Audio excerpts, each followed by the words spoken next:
See, we're not bots. I know the sign's backwards. This one. This one did it. This is Mia. This is Miss Mia McPherson. Say hello. Say hello. Anyway, my name's Susan, and I was never a liberal. I was never in alignment with any of that. I was raised in a household that was very, very progressive. I have experienced the rage of a progressive that feels you're not in alignment with them from the time I was, from my earliest memories. And growing up, we had a live-in housekeeper slash babysitter, lovely woman named Holy Love. I love that name. I'll never forget her. And she was Black. And my mother's thing with, attitude towards minorities as I was growing up always seemed to be like they can't make it without us, meaning white people. And I remember, as a small child, I didn't have the ability to articulate it, but I knew something was wrong with that. And then as I started getting a little older, it was very confusing to me.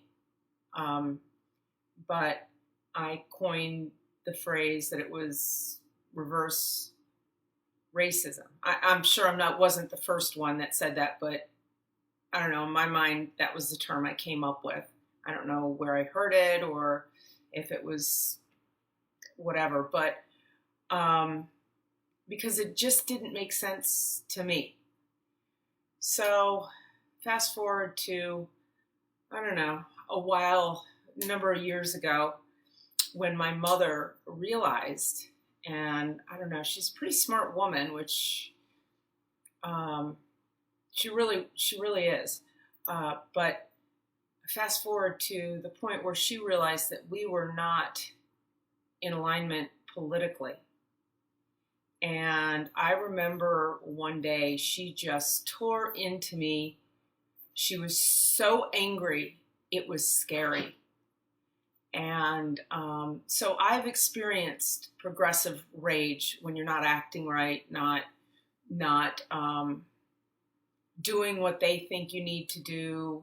But the truth of the matter is, based on my personal experience with people like that, is because they're so angry, there is never enough. They'll always find something. So if you accommodate them in the way that they're complaining about that day, it's always a moving target. So you may accommodate them, one day with one thing, and then it's going to be another thing. And then after you accommodate that, they're going to be on to the next thing. Because I believe, and I live in Austin, Texas, so what I've observed, and I can't say that this is everyone, but I can only speak about my experience, is the people that are really progressive have, they've made their religion or their politics and their belief system their God. And so they're disconnected. And there's a big hole inside of their heart, their soul. And they have to fill that with something. And it usually comes in the form of something of this earth that isn't right. And if they only fix that, then everything's going to be okay. And it just goes on and on. So I am so grateful for this WalkAway movement. It gives me such great hope. I really appreciate Brandon for his courage to step up to the plate. I applaud and appreciate every single one of you that is standing up, because for the first time in a very long time, I'm able to be, connect with people that may not think the way I do. and nobody's attacking each other. And, if we want to save this country, we need that.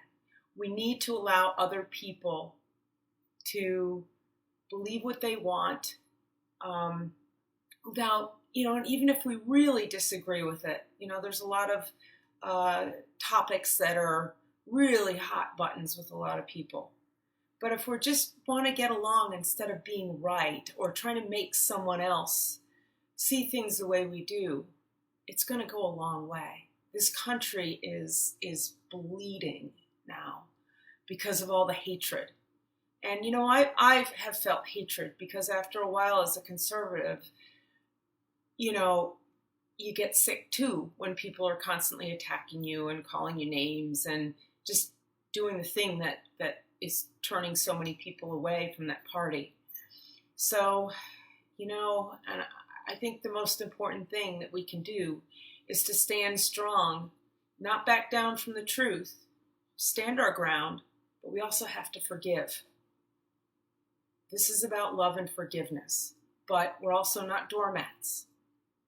So I stand strong, and I'm not a victim. None of us have to be victims unless we choose that, and it's working for us at some level. But thank you all.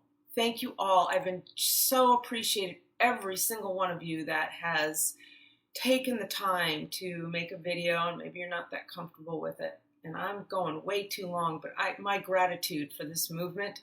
This country is screaming for this, for cohesiveness among us, citizens. So it's with great love and appreciation that I'm sending this.